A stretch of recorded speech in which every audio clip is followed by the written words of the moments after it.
emang boleh pinjam 100? Boleh sih, tapi jangan sampai melebihi 3 aplikasi pinjaman online ya.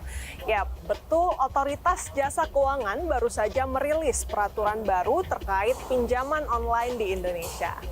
Ngomong-ngomong soal pinjol, emang berapa sih jumlah uang yang belum dibayarkan orang Indonesia di aplikasi pinjol? Menurut OJK, total outstanding pinjaman online kita per September 2023 mencapai 55,69 triliun rupiah. Waduh, banyak juga ya.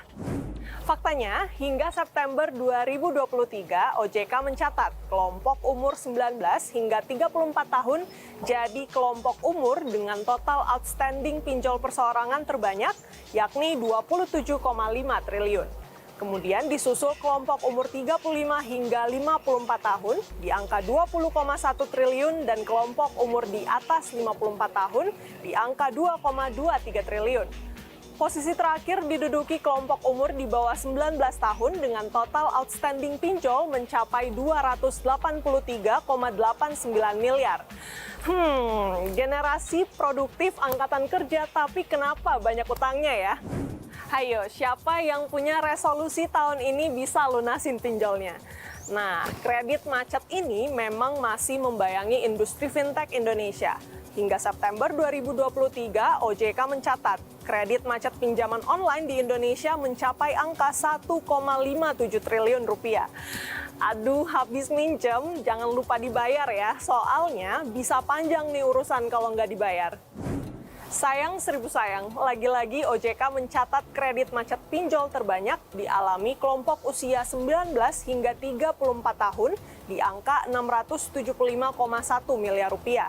Selanjutnya disusul kelompok umur 35 hingga 54 tahun di angka 457,5 miliar rupiah. Kemudian kelompok umur di atas 54 tahun di angka 34,72 miliar rupiah. Dan posisi terakhir diduduki kelompok umur di bawah 19 tahun dengan total kredit macet pinjol mencapai 1,2 miliar rupiah. Artinya, milenial dan Gen Z menjadi generasi paling hobi pinjam, tapi paling susah ditagih balikin utang. Nah, sekarang kita bicara pemberantasan aktivitas keuangan ilegal. OJK mencatat Satgas Pasti telah menghentikan 7.502 entitas keuangan ilegal, termasuk pinjol, gadai, hingga investasi ilegal. Rinciannya ada 6.055 pinjol ilegal, 1.196 investasi ilegal, dan terakhir 251 gadai ilegal yang sudah dibasmi Satgas Pasti dalam periode 2017 hingga 2023. Aduh, banyak juga ya pemirsa. Melihat tingginya angka aktivitas keuangan ilegal ini, OJK baru saja memperbarui peraturan terkait pinjaman online. Mulai dari bunga hingga denda ini diatur jadi lebih rendah. Emang sih kita jadi lebih dimudahkan untuk meminjam uang, tapi jangan sampai disepelekan ya, namanya juga minjem, jadi harus dibalikin dong.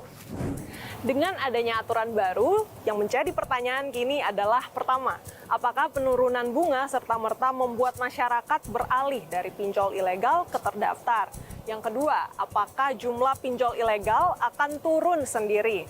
Yang ketiga, perlu waktu berapa lama menyesuaikan bunga? Dan yang terakhir, utang dibatasi kemampuan bayar. Bagaimana kemudian pengawasannya? Saya Renata Panggalo, juru kamera Oke Kurniawan untuk Business Talk.